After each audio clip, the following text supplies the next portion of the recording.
श्रोताओं, हम होंगे कामयाब कार्यक्रम में इस वक्त हमारे साथ जुड़ रही हैं पद्मजा रघुवंशी, जो एक इंग्लिश की लेक्चरार हैं। उसके अलावा वो एक जानी मानी नृत्य प्रशिक्षिका हैं, नृत्य गुरु हैं। बड़ी खुशी की बात है कि पद्मजा जी हमारे इस प्रोग्राम से जुड़ रही हैं।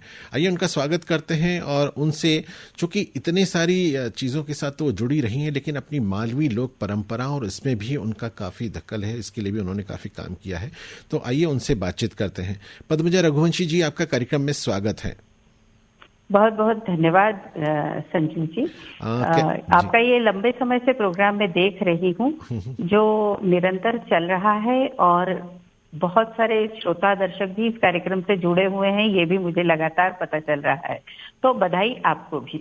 बहुत बहुत धन्यवाद। और हमारी बस एक छोटी सी ख्वाहिश है और उम्मीद है आकाशवाणी की पूरी टीम की कि इस संक्रमण के काल में हम जितना पॉजिटिविटी फैला सकें उसको हम अपने तमाम श्रोताओं के बीच लेकर आएं।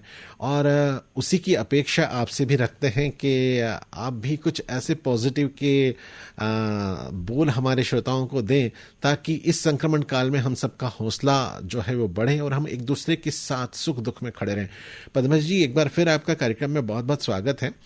वैसे तो आप इंग्लिश की जो है लेक्चरार हैं, ये एक अलग विधा हो गई, लेकिन उसके अलावा एक आप नृत्य प्रशिक्षिका और बड़ी जानी मानी नृत्य गुरु हैं, ये एक बहुत ही दूसरा अलग हो गया। तीसरा, आप रंगमंच में भी बहुत बढ़ चढ़ के आपने पार्टिसिपेट किया है और बहुत सीनियर रंगकर्मी हैं, बहुत बड़े बड़े शोज आपने किए हैं। और उसके अलावा लोक संस्कृति से भी आप जुड़ी हुई हैं। इतनी सारी चीज़ों को एक साथ कैसे समावेश कर लेती हैं? थोड़ा मेरा माइंडसेट शुरू से थोड़ा सा मल्टीटास्किंग तो रहा था। अच्छा।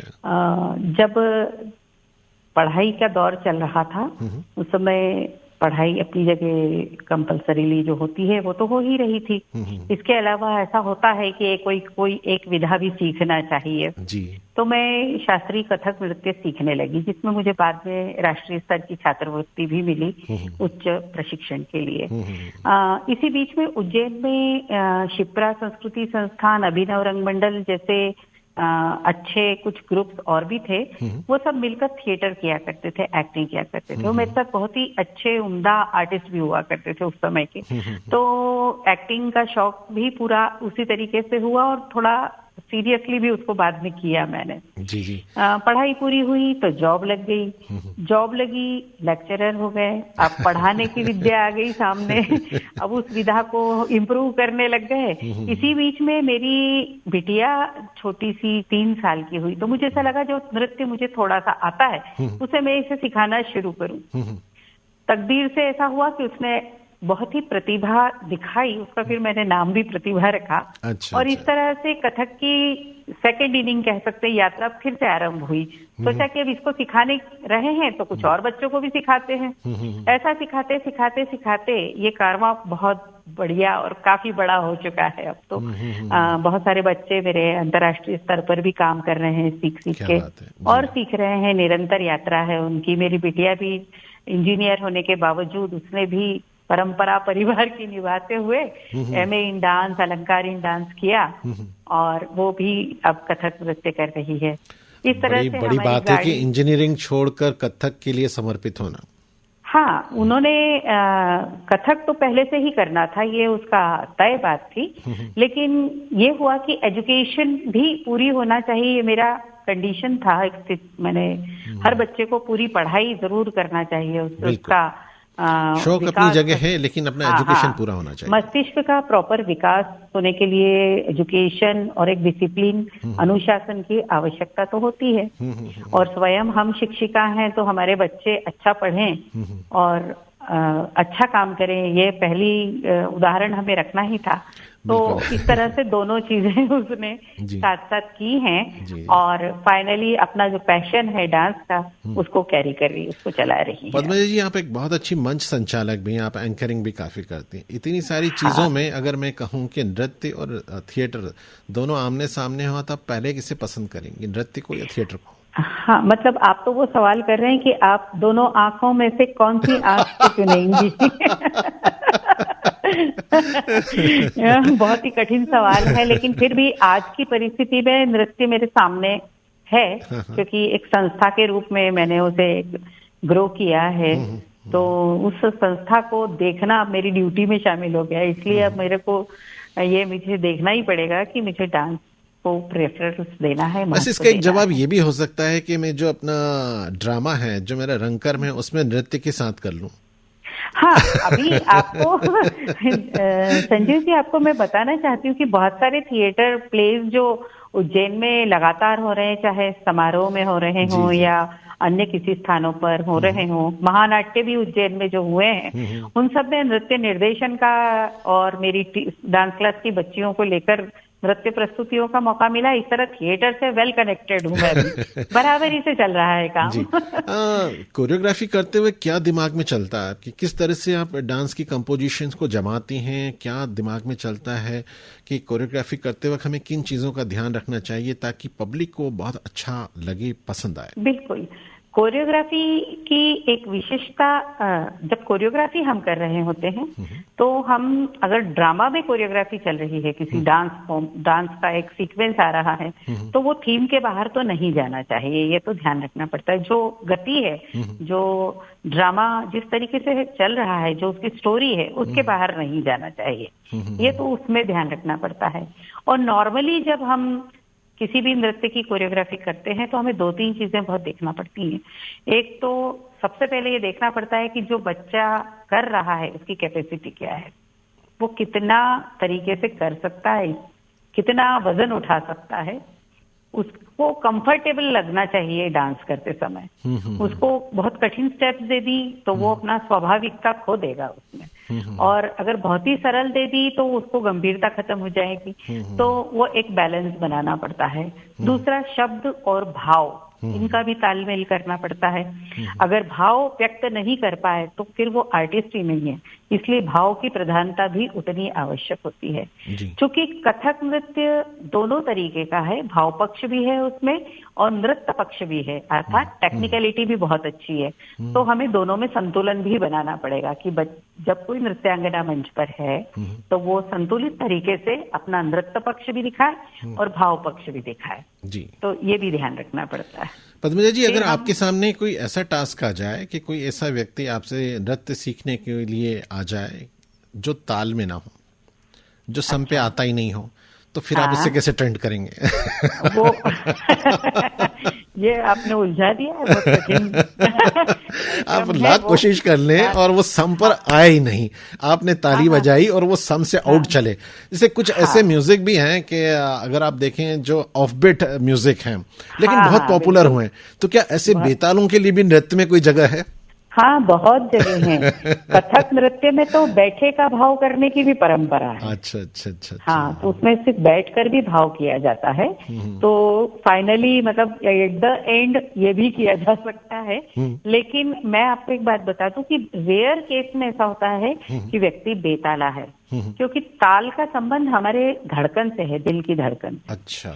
हमारी दिल की धड़कन जिस तरीके से एक रिदम में धड़कती है निरंतर, वो कभी बेताली नहीं होती है। और जब वो बेताली होती है तो हम बहुत ही दुनिया में से दूर ही चले जाते हैं। ठीक उसी तरीके से प्रत्येक मनुष्य के अंदर ताल रचा बसा है, जरूरत होती है उसको थोड़ा सा बाहर निकालने के लिए प्रयास करने की। तो उसको एक बार ताल समझ में आ जाए, बीट समझा दी अगर, तो उसके बाद में काम बहुत इजी हो जाता है। पर वैसे कहा भी जाता है कि एकदम बहुत ही बेताला है, जिसको बीट भी समझ में नहीं आ रही है, उसको कह देना चाहिए कि छोड़ दे भाई तू, अब बैठे का भाव कर लो तो। ये दो विधा में ऐसा होता है पद्मजा जी। एक तो जो बहुत बेसुरा हो और उसे संगीत का शौक हो, गाने का, हाँ, और वो माने ही ना और प्रोग्राम करे, हाँ, और दूसरा एक जिसे डांस का शौक हो और जो बेताला हो।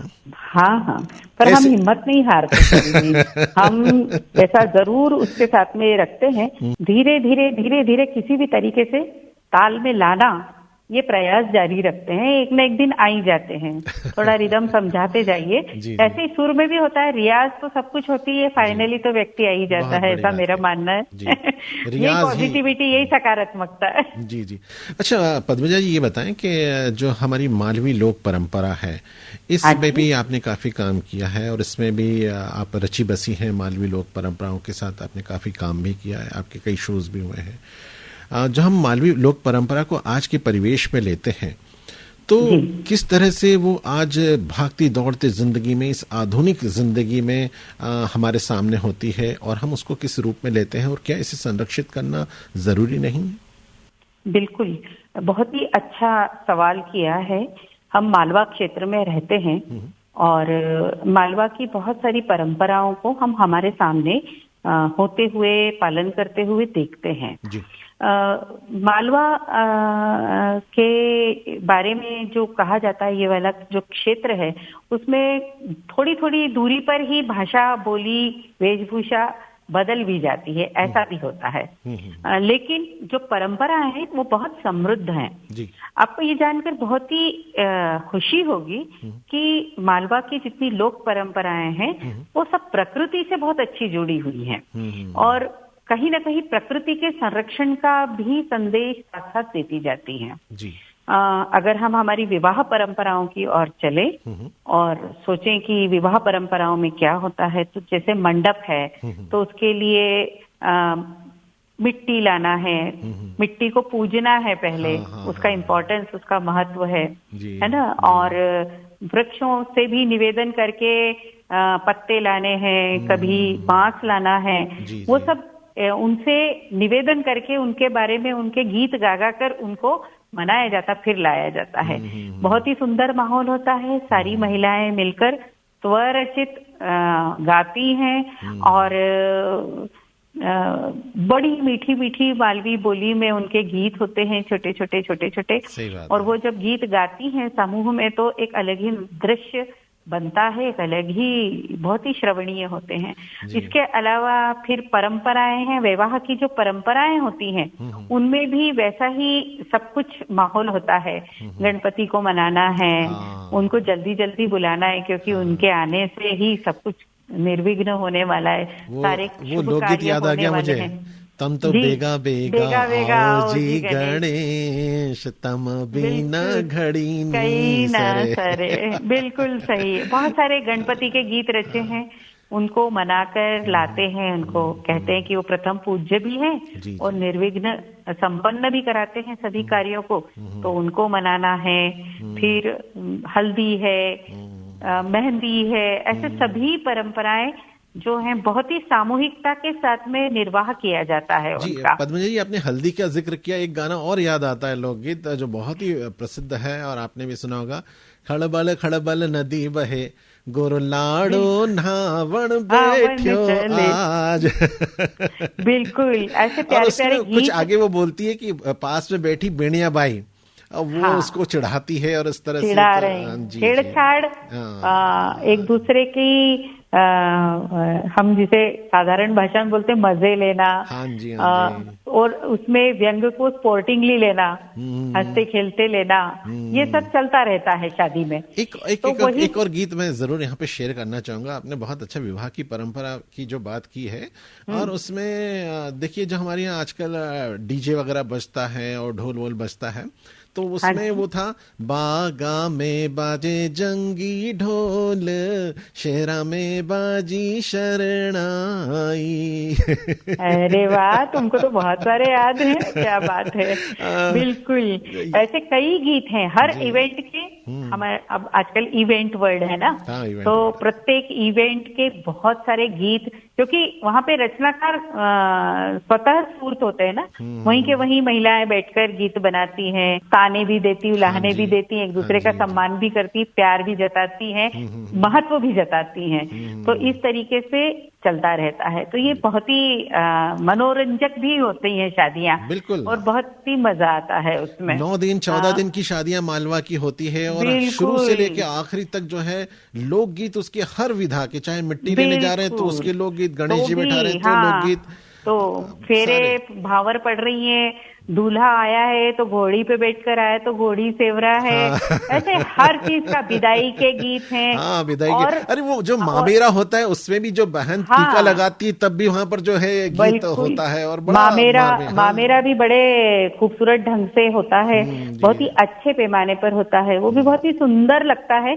कुल जमा बहुत ही सामाजिक रूप से एक बहुत ही अच्छा वातावरण विवाह परंपराओं में पाया जाता है। बड़ी आत्मीयता का भाव होता है, एक दूसरे के प्रति जुड़ाव का भाव होता है, और तब कहीं जाकर मालवा की शादी का रंग देखने लायक ही होता है। क्या बात है। और यहाँ पर नृत्य तो फिर हर जगह आना ही है, तो हमारे मालवा प्रदेश की सुप्रसिद्ध मटकी, वो भी खूब महिलाएं नाचती हैं। पूरा घूंघट नीचे करके जो हाथों का पूरी तरह झुककर पूरे जेवरों से, खूबसूरत जेवरों से सज धज के। सही बात है जी। बिल्कुल। मटकी एक्चुअली मटकी को लेकर मटक मटक कर नाचने को मटकी बोला गया, ये भी एक कहा गया। तो खूब आनंद से, और उसमें कुछ करतब भी कर लेती, थाली घुमाना है, कभी कुछ झुककर नाचना है, बैठकर नाचना, तरह तरह के फॉर्मेट्स में डांस उनका चलता रहता है। वो एक सबसे ज्यादा आनंददायक क्षण होता है। और एजुकेटिव भी होती है, लैंग्वेज ट्रांसफॉर्म हो रही है, जा रही है, अगली पीढ़ी तक पहुंच रही है, क्योंकि आजकल बोलियों को बोलने में थोड़ा सा नहीं लगता है। विवाह समारोह के दौरान वो लोग जो हैं बोलियों के माध्यम से गीत याद तो हो ही जाते हैं। इस तरह से एक परंपरा का हस्तांतरण अगली पीढ़ी तक भी होता है। ये बड़ा एक सकारात्मक सोच है, इसलिए इन सब चीजों को बहुत ही संभाल कर रखना हम सब कलाकारों का दायित्व भी है। बिल्कुल, न केवल कलाकारों का, प्रत्येक जो मालवा वासी है या जो भी जिस क्षेत्र में रहता है, वहाँ की संस्कृति का पहचान रखने के लिए और उसको संरक्षित करने के लिए आपको अपने जीवन में इसका समावेश जरूर करना चाहिए। और निश्चित रूप से मानिए कि जब आप अपनी लोक परंपरा के आसपास होंगे तो आप बहुत खुश होंगे। आपके लोगों के साथ जो आपकी कनेक्टिविटी होगी, जो लोगों के साथ आपका मेल मिलाप होगा, जो एक दूसरे के प्रति स्नेह होगा, प्रेम होगा, वो आपको बहुत ऊर्जा देगा, वो जीने के एक नया अंदाज आपको देगा। इसलिए बहुत ज्यादा जरूरी है कि भले ही हम कितने भी तरक्की कर जाएं, लेकिन अपनी जो लोक परंपरा है उन्हें कभी ना भूलें, उनके साथ जरूर रहें। बिल्कुल, अपनी जड़ों को कभी नहीं खोना चाहिए, और उनका उतना सम्मान भी करना चाहिए। किसी वृक्ष ने ये मना नहीं किया है कि आप तरक्की ऊपर तक न जाएं, आसमान न छुएं, लेकिन अगर आप जड़ से जुड़े हुए हैं तो आपका पोषण, आपकी संस्कृति का पोषण अच्छा होता रहेगा। आपके बच्चे, आपके भारतीय संस्कृति की जो परंपराएं हैं, परिवारवाद है, ये सब कुछ देखिए। इस साल में हमारा जो कोरोना का समय चल रहा है, इस समय पारिवारिक बॉन्डिंग जिसको बोलते हैं, एक दूसरे के प्रति प्रेम और स्नेह भाव, वही इस समय सबको ऊर्जा प्रदान कर रहा है। वरना मित्रता है या सामाजिक दूरियां हैं, इनसे व्यक्ति के अंदर नकारात्मकता का प्रवेश होना बहुत आसान बात है। लेकिन जब पारिवारिक लोग इकट्ठे होकर मिलकर बैठते हैं, हंसते हैं, बोलते हैं, एक दूसरे को अपने अनुभव साझा करते हैं, तो देखिए उनमें कितनी ऊर्जा रहती है। तो यही ऊर्जा ही तो हमारे अनमोल संस्कृति है। भारत की विशेषता भी यही है, पारिवारिकता।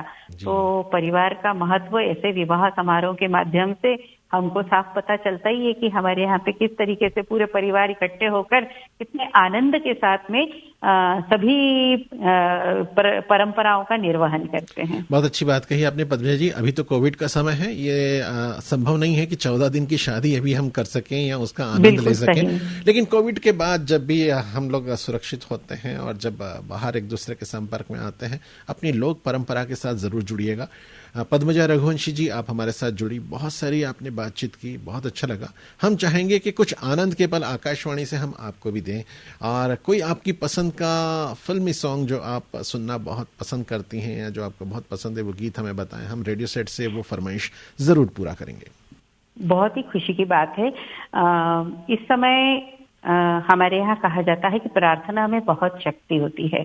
यदि हम ईश्वर से प्रार्थना करें तो हमारे अंदर एक सकारात्मकता और ऊर्जा का प्रवाह होता है।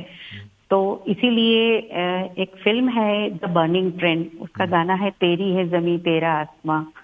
ये मेरा बहुत पसंदीदा गीत है।